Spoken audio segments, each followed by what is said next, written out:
6টা দোয়া এবং জিকির আছে, যেই দোয়া জিকিরগুলো কোরআন হাদিসে বর্ণিত সকল দোয়া জিকিরের খোলাসা, সারমর্ম এবং নির্যাস। এই 6টাকেও যদি কোনো মুসলমান নিয়মিত আঁকড়ে ধরে, তাহলে কোরআন এবং হাদিসের যত দোয়া এবং জিকির আছে কেমন যেন তার নির্যাসটা নিয়মিত সে আমল করলো। বলবো সেগুলা। এই 6টা দোয়া এবং জিকিরের মধ্যে সর্বপ্রথম হলো নবী করিম সাল্লাল্লাহু আলাইহি সাল্লামের প্রতি দুরূদ প্রেরণ করা।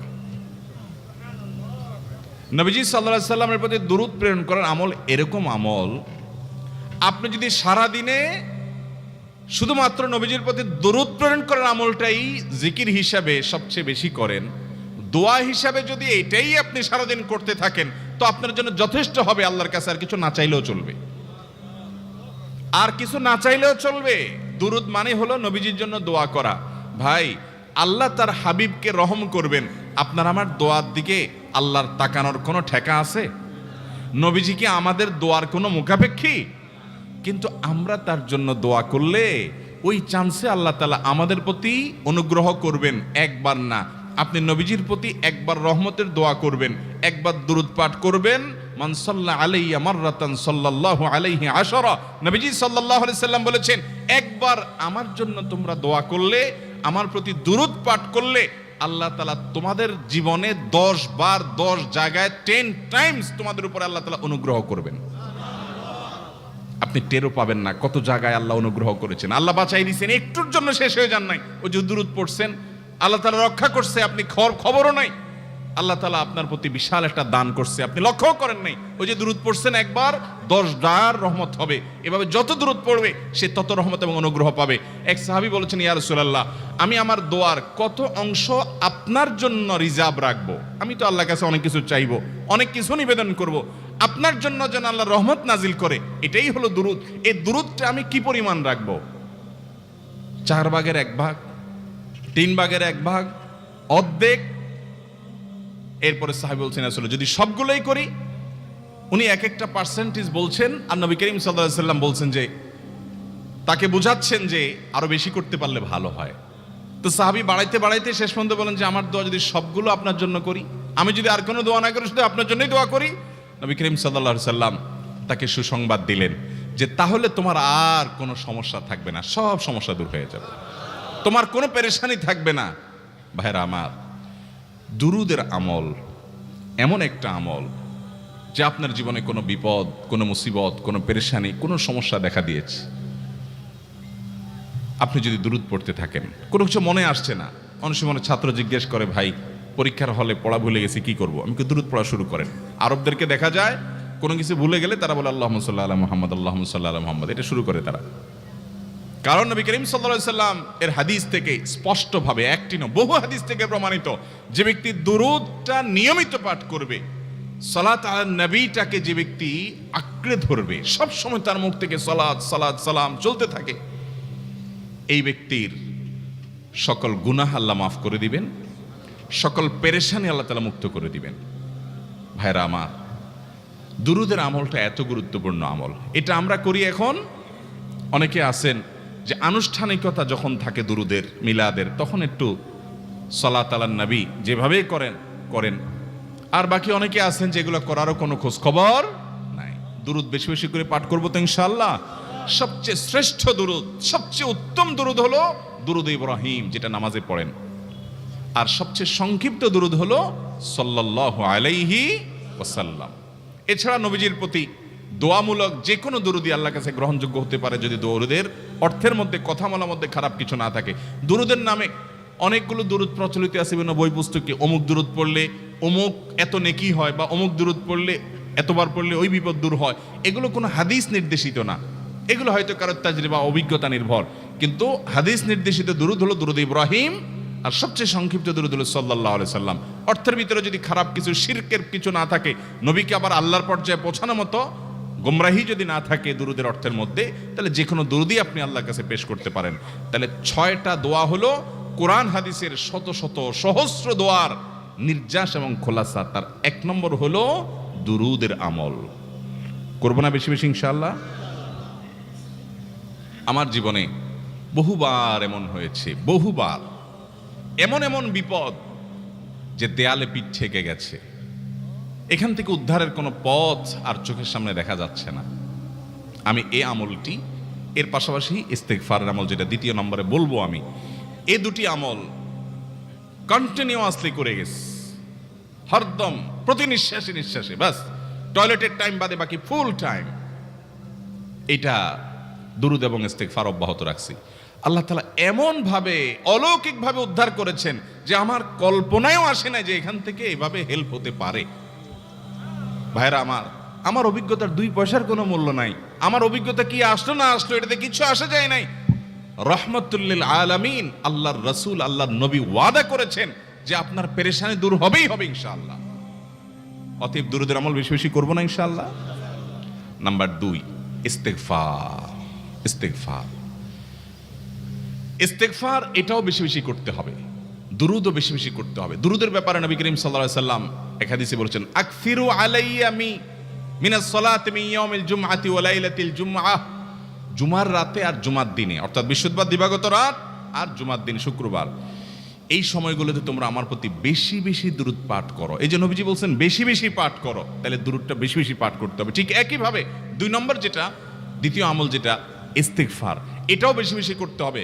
কারণ ইস্তেগফার সম্পর্কে কোন কোন হাদিসের ভাষ্যের মধ্যে মান লাজিমাল ইস্তেগফার ভাষ্য এসেছে, অর্থাৎ যে ব্যক্তি ইস্তেগফারকে আঁকড়ে ধরবে, এটাকে কন্টিনিউয়াসলি করবে, ইস্তেগফার কখনো ছাড়বে না, সবসময় তার মধ্যে ইস্তেগফার অব্যাহত থাকবে, ওই ব্যক্তিকে আল্লাহ রাব্বুল আলামিন বিভিন্ন পেরেশানি থেকে সারপ্রাইজড হওয়ার মতো এমন এমন পথ বের করে দিবে যে সে চিন্তাও করে নাই।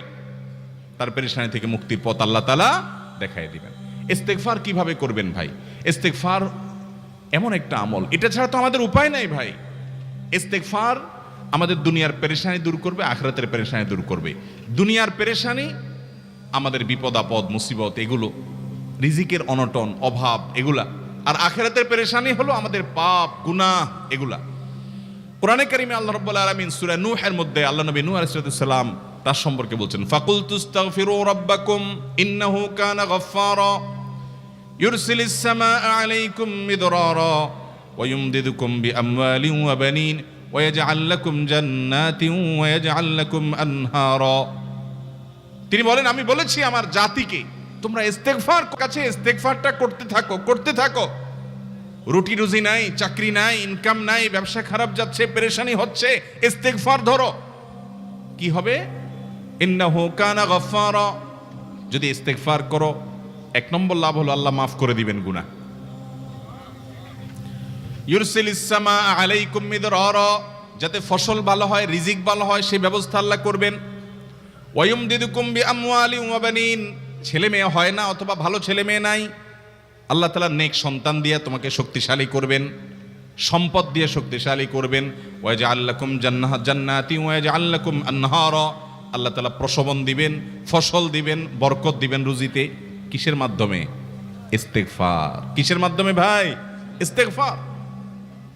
আহা, ইস্তেগফারের আমল আমাদের দেশে মানুষ আমরা জানি না ভাই।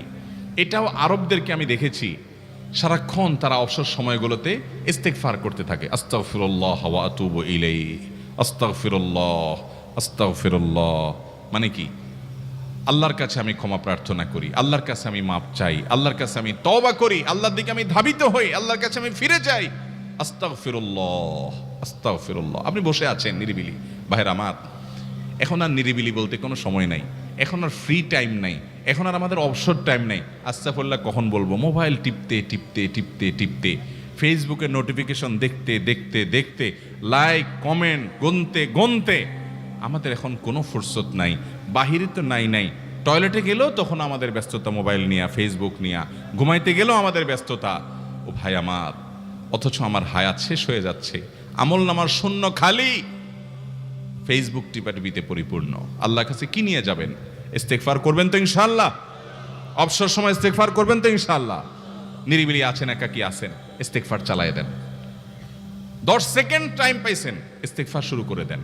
ডাক্তারের কাছে গেছেন, ওয়েটিং এ আছেন, বসে আছেন, ইস্তেগফার করতে থাকেন। সিরিয়াল আছেন কোনো কাজের, ইস্তেগফার করতে থাকেন। ডিউটিতে যাচ্ছেন, গাড়িতে, বাইসাইকেলে, বাইকে, যে কোনো ভাবে পায়ে হেঁটে ইস্তেগফার করতে থাকেন। যে কোনো অবসরের সময়গুলোকে ইস্তেগফার দিয়ে পরিপূর্ণ করে দেন। ভাইরা আমার, ইস্তেগফার সকল সমস্যার সমাধান। ইস্তেগফারের ভিতরে সবচেয়ে শ্রেষ্ঠ ইস্তেগফার হলো সাইয়্যিদুল ইস্তেগফার। সাইয়্যিদুল ইস্তেগফারটা যদি মুখস্থ না পারেন, অন্তত লিখিত ভার্সনটা পড়েন। সাইয়্যিদুল ইস্তেগফারের যে অর্থ, এটার যে মর্ম, বড় হৃদয়গ্রাহী ভাই, বড় মর্মস্পর্শী।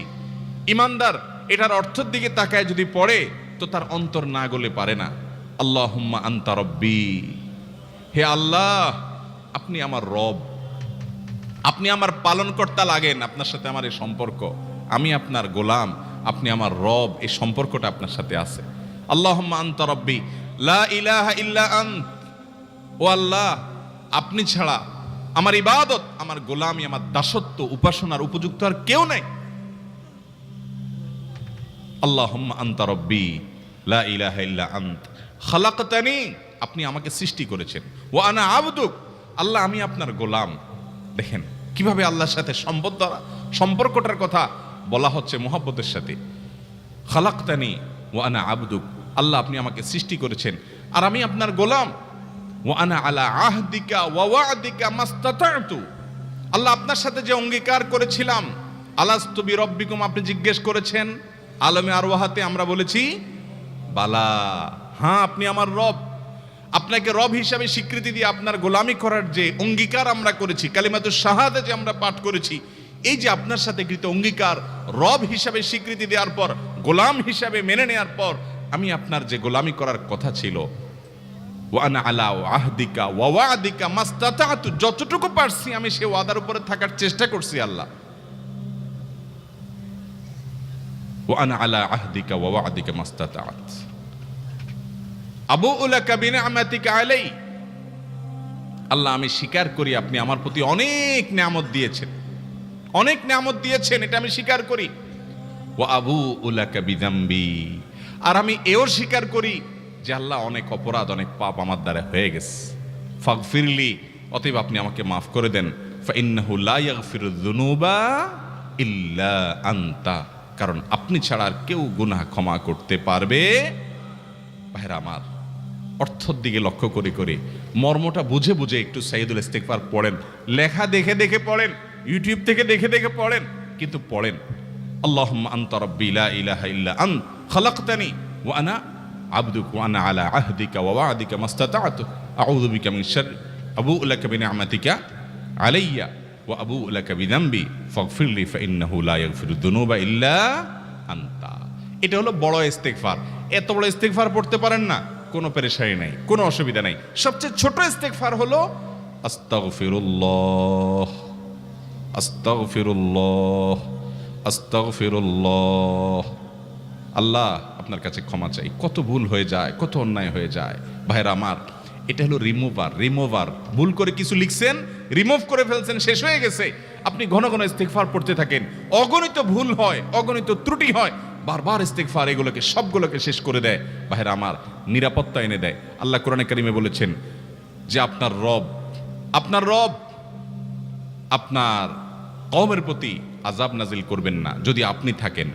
আর যদি তারা ইস্তেগফারে রত রাখে, তাহলে গণ আযাব আল্লাহর পক্ষ থেকে আসবে। অতএব ভাইরা আমার, ইস্তেগফার বেশি বেশি করতে হবে। 6টা আমল, 6টা জিকির, দোয়া হলো শত শত হাজার দোয়া এবং জিকিরের সান্নিধ্যাসের। দ্বিতীয়টা হলো ইস্তেগফার।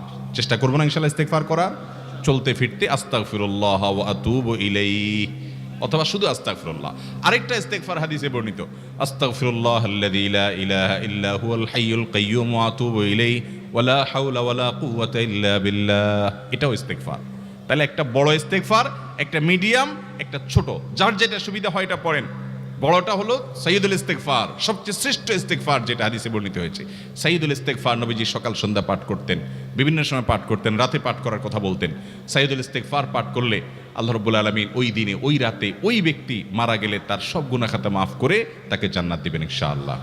অতএব ভাইরা আমার, সাইয়্যিদুল ইস্তেগফার সবচেয়ে বড় আস্তাগফিরুল্লাহাল্লাযী লা ইলাহা ইল্লা হুয়াল হাইয়ুল কাইয়্যুম ওয়া আতুবু ইলাইহি ওয়া লা হাওলা ওয়া লা কুওয়াতা ইল্লা বিল্লাহ।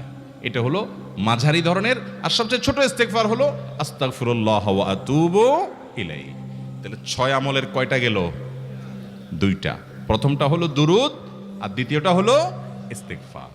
নাম্বার 3, এটা আমাদের বেশিরভাগ মানুষ জীবনে হয়তো শুনেনও নাই, অনেকে হয়তো শুনছেন, আমল করা হয় না। খুব সীমিত সংখ্যক আল্লাহর বান্দার আমলের তৌফিক হয়। সেটা হলো ইয়া যাল জালালি ওয়াল ইকরাম। এটা একটা জিকির, আল্লাহ তাআলাকে ডাকা, আহ্বান করা, এটাই জিকির। ইয়া যাল জালালি ওয়াল ইকরাম। নবী করিম সাল্লাল্লাহু আলাইহি সাল্লাম বলেছেন, আলিজু বিয়া যাল জালালি ওয়াল ইকরাম। তোমরা ইয়া যাল জালালি ওয়াল ইকরাম এটাকে আঁকড়ে ধরো, এটাকে নিয়মিত করো, বেশি বেশি করে বলতে থাকো এটাকে সব সময় এটাকে মুদাওয়ামাতের সাথে কন্টিনিউয়াসলি এটা বলতে থাকো, ইয়া যাল জালালি ওয়াল ইকরাম। অনেক উলামায়ে কেরাম, মুহাদ্দিসিনে কেরাম ইয়া যাল জালালি ওয়াল ইকরাম কেন নবীজি এত বেশি বলতে বলেছেন, এটার মাধ্যমে আমাদের লাভটা কি, এর ব্যাখ্যা করতে গিয়ে বলেছেন ইয়া যাল জালাল মানে হলো হে মহান মহান বড়ত্বের অধিকারী, হে জালালের অধিকারী, হে জালাল। ওয়াল ইকরাম হে দানশীল। তাহলে প্রথম বাক্যে আল্লাহর বড়ত্বের কথা স্বীকৃতি দিয়ে প্রশংসা করা হয়, আর দ্বিতীয় বাক্যে হে দানশীল বলে আল্লাহ তাআলার কাছ থেকে চাওয়া হয় যে আপনি যেহেতু দানশীল এবং আপনি যদি মহান, অতএব আপনি আমাকে দান করেন। এটা ডাকলেই, আল্লাহকে এই বলে ডাকলেই চাওয়া হয়ে যায়। এই জন্য বেশি বেশি করে ইয়া যাল জালালি ওয়াল ইকরাম পড়তে হবে। অনেকে হয়তো নতুন শুনেছেন, আজকে থেকে শুরু করে দিবেন ইয়া যাল জালালি, সকাল বিকাল মনে থাকে না তো লিখে লিখে ওয়ালে টাঙ্গায়া দেন। বাসা বাড়িতে এমন জায়গায় লিখে রাখেন তাকাইলে নজরে পড়ে, কারণ মোবাইলে আমাদেরকে সবকিছু ভুলাই দেয়, দুনিয়ার ব্যস্ততা সব ভুলাই দেয়।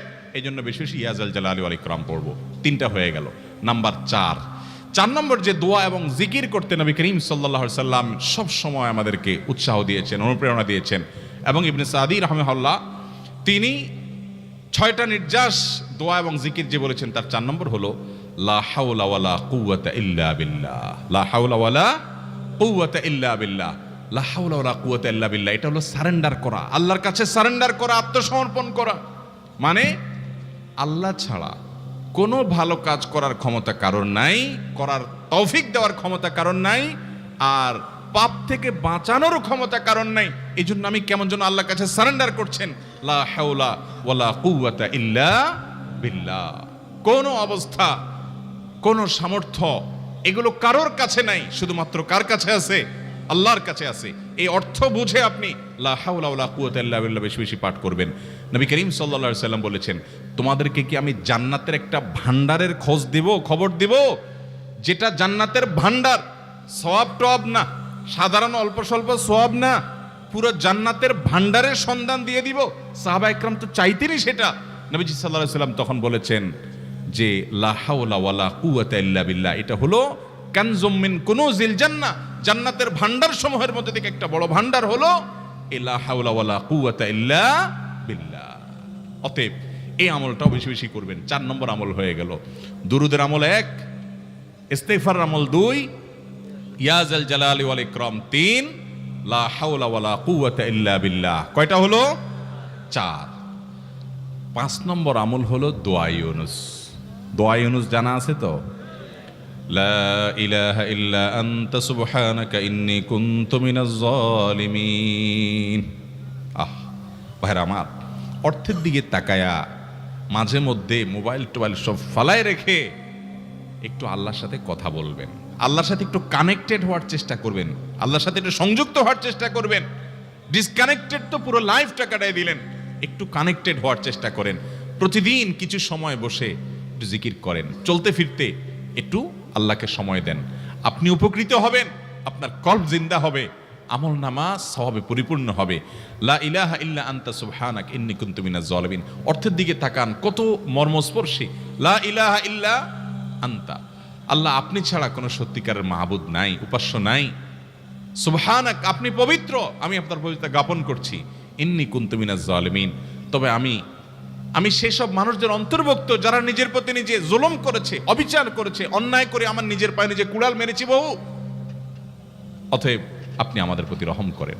এই দোয়া পাঠ করে আপনারা সবাই জানেন আল্লাহর একজন নবী, তিনি জীবনের সবচেয়ে কঠিন পরিস্থিতির মুখোমুখি হয়ে এমন বিপদে পড়েছেন যে বিপদ থেকে উদ্ধারের কোনো পথ ছিল না। দুনিয়াবী সকল সিস্টেম বলবে যে সমুদ্রে নিক্ষেপিত হয়ে বিশাল বড় সমুদ্রের প্রাণী মাছের পেটে চলে গেলে সে মানুষ আবার বাঁচে কিভাবে? মুহূর্তের ভিতরে তো মারা যাবে অক্সিজেনের অভাবে। এটাই দুনিয়ার সিস্টেম বলে। আল্লাহ তাআলা অলৌকিক ভাবে, অলৌকিক লৌকিক সিস্টেমের ঊর্ধ্বে রেখে আল্লাহ তাআলা তাকে এই বাক্য পাঠ করার কারণে এর মাধ্যমে আল্লাহ তাকে মুক্তি দান করেছেন। এবং আল্লাহ তাআলা এই ঘটনা কোরআনে উল্লেখ করার পর একটা সুসংবাদ বলছেন আমাদের সবার জন্য, বিরাট বড় আনন্দের সংবাদ। আল্লাহ বলেছেন, ওয়াকাযালিকা নুনজিল মুমিনিন। এই বাক্য পাঠ করার পর ইউনূস আলাইহিস সালামকে শুধু রক্ষা করেছেন আল্লাহ, তাই নয়, আল্লাহ বলেছেন একইভাবে তাকে যেরকম রক্ষা করেছি, এই বাক্য যদি কেউ পড়ার মতো পড়ে, হক আদায় করে পড়ে, মনের গভীর থেকে পড়ে, মর্ম উপলব্ধি করে পড়ে, নিয়মিত পড়ে, ওয়াকাযালিকা নুনজিল মুমিনিন, ঈমানদারদেরকে আমি রক্ষা করে দেব এভাবে। আরো শুনবেন, আমাদের প্রিয় নবী সাল্লাল্লাহু আলাইহি সাল্লাম বলেছেন, তোমরা আমার ভাই ইউনূস ইবনে মাত্তা যে দোয়া করেছে, ওই দোয়াটাকে তোমরা আঁকড়ে ধরবা, যে কোনো বিপদে আপদে মুসিবতে আল্লাহর কাছে চাইবা। ভাইরা আমার, আমরা বিপদ আপদে পড়লে হুজুরদের কাছে চলে যায় দোয়ার জন্য, অনেকে মাজারে চলে যায়, সেখানে মানত করে, টাকা পয়সা দেয় বিপদ উদ্ধার করার জন্য। কপাল পোড়া জানে না ও কার গোলাম, ও আরশে আজিমের মালিকের গোলাম, তার সাথে ডাইরেক্ট কানেক্টেড হওয়ার সুযোগ আছে, শুধু ইউজ করলেই হয়, সুইচ দিলেই হয়। কপাল পোড়া জানে না, ডানে বামে গিয়ে নিজের আমল বরবাদ করে, ঈমান বরবাদ করে, তাওহীদ নষ্ট করে। ভাইরা আমার, তাহলে যে কোনো সমস্যা ফিল করি অথবা স্বাভাবিক অবস্থাতে দোয়া ইউনূস পাঠ করব, লা ইলাহা ইল্লা আনতা সুবহানাকা ইন্নী কুনতু মিনাজ জালিমিন। ভাইরা আমার, দুনিয়ার মানুষের কাছে আপনি অপরাধী এটা বললে খারাপ লাগে। আপনি একটা অফিসে চাকরি করেন, দুর্নীতি করে চুরি করে ধরা পড়ছেন, বসের কাছে যায় মাপ চাইছেন, স্যার ভুল হয়ে গেছে, আর কখনো করব না, লোভে পড়ে করে ফেলছি, বিপদে পড়ছিলাম, টাকা টানছিল স্যার, আর কোনোদিন করব না, মাফ করে দেন স্যার, চাকরিটা রাখেন স্যার। আপনি মাপ চাইলেন, লজ্জিত হলেন, চোখের পানি ফেললেন, পাও ধরে মাপ চাইলেন, ছোট হলেন। এই ছোট হওয়ার পরে আপনার চাকরি যদি টিকেও যায়, বস যদি আপনাকে মাফ করেও দেন, তারপরেও কি আপনার কাছে ভালো লাগবে? না এত বড় একটা অঘটন ঘটলো, ছোট হলেন, সবার সামনে লজ্জিত হলেন, অনুতপ্ত হলেন, ধরা পড়লেন, মাপ চাইতে হলো, এজন্য আপনার খারাপ লাগবে না? কিরকম খারাপ লাগবে? এত খারাপ লাগে অনেকে সহ্য করতে পারে না, গুনাহের দিকে চলে যায়, আত্মহত্যা পর্যন্ত করে ফেলে, এই বেইজ্জতি সহ্য করতে পারে না। ঠিক না ভাই? ঠিক। মানুষের কাছে মাপ চাইলে, মানুষের কাছে ছোট হলে মানুষের কষ্ট হয়। অদ্ভুত। আরশে আজিমের মালিকের কাছে সেজদায় পড়ে চোখের পানি ফেলে যদি স্বীকার করেন, ও মালিক, নামাজ পড়ি নাই, বড় জুলুম করেছি, কাবিরা গুনাহ করেছি, ও মালিক, হারাম জিনিস দেখে ফেলেছি, খারাপ জিনিস শুনে ফেলেছি, পাপ করেছি, অপরাধ করেছি মালিক, জাহান্নামের যে বিবরণ হাদিসে আসছে, এটা সহ্য করার ক্ষমতা আমার নাই, আপনি আমাকে মাফ করে দেন। এইভাবে যদি আল্লাহর কাছে একটু চোখের পানি ফেলে দোয়া করেন, একটু দোয়া করে দেখেন, আল্লাহর শপথ করে বলছি, আপনার জীবনে সবচেয়ে আনন্দের মুহূর্ত হবে তখন যেদিন এরকম দোয়া করতে পেরেছেন, চোখের পানি ফেলতে পেরেছেন। দুনিয়ার মানুষের কাছে ছোট হলে মানুষের মনটা সংকীর্ণ হয়, ছোট হয়, মানুষ অপমান বোধ করে, খারাপ লাগে। মালিকের কাছে যদি কেউ মাপ চায়, চোখের পানি ফেলে, ইস্তেগফার করে, ছোট হয়, তাহলে তার অন্তরে আরো আনন্দ অনুভব হয়। সালহাতু সঙ্গে বুদি দিল খরাশ, আজমোদে এক জামানা খাকে বাস। পাথর হয়ে বহুকাল ছিলে ভাই, কিছু কালের জন্য একটু মাটি হও, আসো, একটু মাটি হয়ে দেখো। পাথর হয়ে তুমি যতটা আনন্দিত হয়েছো, পুলকিত হয়েছো, পরিতৃপ্ত হয়েছো, আরশে আজিমের মালিকের শপথ করে বলছি, আল্লাহর কাছে মাটি হয়ে, ছোট হয়ে, তুচ্ছ হয়ে, অপমানিত হয়ে, ক্ষমা চেয়ে, ইস্তেগফার করে তুমি যখন লা ইলাহা ইল্লা আনতা সুবহানাকা ইন্নী কুনতু মিনাজ জালিমিন, নিজে পাপ করেছো এটা স্বীকার যখন করবে, তখন আল্লাহ তাআলা শুধু মাফ করবেন না, তোমাকে ঈমানের স্বাদ দিবেন, তুমি সাথে সাথে অন্তরে সেটা অনুভব করবা। ভাইরা আমার, আল্লাহর দিকে ধাবিত হব তো ইনশাআল্লাহ, গুনাহের, পাপের, অপরাধের পথ ছেড়ে আসবো তো ইনশাআল্লাহ। লা ইলাহা ইল্লা আনতা সুবহানাকা ইন্নী কুনতু মিনাজ জালিমিন। কোরআন হাদিসের নির্যাসের 5 নম্বর আমল দোয়া ইউনুস। নবীজি সাল্লাল্লাহু আলাইহি সাল্লাম বলেছেন, আমার ভাই ইউনুস আলাইহিস সালাম তিনি আল্লাহর কাছে এটা পড়ে যেরকম বিপদ থেকে রক্ষা পেয়ে গেছেন, তোমরা আমার ভাই ইউনুস আলাইহিস সালামের দোয়াটা বেশি বেশি পড়বা, ওইটাকে তোমরা আঁকড়ে ধরবা, তোমাদেরকে আল্লাহ তাআলা উদ্ধার করবে। আল্লাহ কোরআনে ওয়াদা করেছেন, ওয়া কাযালিকা নুনজিল মুমিনিন, এভাবে আমি ঈমানদারদেরকে রক্ষা করব। অতএব ভাইরা আমার, বিপদ আপদে ওই মাজারে দৌড় দিবেন না, হুজুরের কাছে দোয়া চান, এটাতে দোষের কিছু নাই, কিন্তু সবকিছুর আগে আপনি নিজে নিজের মালিকের কাছে চান। আমরা অনেকে দোয়া করি না, কেন করি না? আমরা মনে করি যাইরে আমি এত গুনাহগার মানুষ, আমার দোয়া কবুল হবে, এই জন্য হুজুরের কাছেই শুধু যায়, যে হুজুর যদি কিছু বলে দেয়। আল্লাহর কাছে ডাইরেক্ট চাইলে যে পাওয়া যাবে এটা অনেক মুসলমান বিশ্বাস করে না, ভালো করে জানে না। ভাইরা আমার, আল্লাহ কোরআনে বলেছেন, উদউনি আস্তাজিব লাকুম, তোমরা আমার কাছে দোয়া করো, আমি কবুল করব। ওয়াদা করেছেন আল্লাহ তাআলা। আমার রব কি ওয়াদার খেলাফ করে? আমাদের রব ওয়াদার খেলাফ করে? ইন্নাহু লা ইউখলিফুল মিআদ, তিনি ওয়াদার খেলাফ করেন না। তিনি বলেছেন তোমরা দোয়া করো, হালাল বক্ষণ থাকে, যদি হালাল উপার্জন যদি থাকে, শরীরে যদি হারাম যদি না থাকে, শর্ত আদায় করে দোয়া যদি করেন, দোয়া করে আবার হুলস্থুল যদি না করেন, তাড়াহুড়ো যদি না করেন, দোয়া করে আল্লাহর কাছে দরখাস্ত জমা দিয়ে দেন, দুরূদ পাঠ করেন, শর্ত আদায় করে দোয়া করেন, আপনি যত অপরাধী হন, যত গুনাহগার হন, যত পাপিষ্ঠ হন, আল্লাহ আপনার দোয়া কবুল করবে। আচ্ছা ভাই, আমরা যত খারাপ হই, আপনি নামাজ পড়েন না, আপনি ফিল্ম দেখেন, আপনি হারাম জিনিস দেখেন, আপনি অনেক খারাপ কাজ করেন, গালিগালাজ করেন, মানুষের হক মারেন, যত খারাপ আপনি হন, আপনি ইবলিসের চেয়ে বেশি খারাপ হতে পারবেন? ইবলিসের চেয়ে বেশি খারাপ হওয়ার সুযোগ আছে? খারাপের বাপ সে, তার মতো খারাপ তো আপনি চাইলেও হতে পারবেন না, ঠিক না ভাই? ঠিক। আচ্ছা, এই ইবলিস আল্লাহর কাছে দোয়া করছে কখন? এমন সময় যখন আল্লাহ তাকে নির্দেশ করছে সিজদা করো, আদমের সম্মানে। সেই নির্দেশ সে লঙ্ঘন করেছে, ডাইরেক্ট আল্লাহর সামনে সরাসরি লঙ্ঘন, সরাসরি বিদ্রোহ। আপনার সামনে আপনার ছেলে, আপনার কর্মচারী, আপনার কাজের লোক ডাইরেক্ট যদি একটা জিনিস বলে পারবো না, কি পরিমাণ মেজাজ আপনার গরম হবে চিন্তা করেন। অথচ আপনিও মানুষ, সেও মানুষ, আর আল্লাহ হলেন সৃষ্টিকর্তা, এ হলো সৃষ্টি। সে যুক্তি দেখায়, খালাক্তানি মিন নার ওয়া খালাক্তাহু মিন তিন, আমারে আগুন থেকে তৈরি করছেন, তারে মাটি থেকে তৈরি করছেন, আমি কেন তারে সিজদা করব?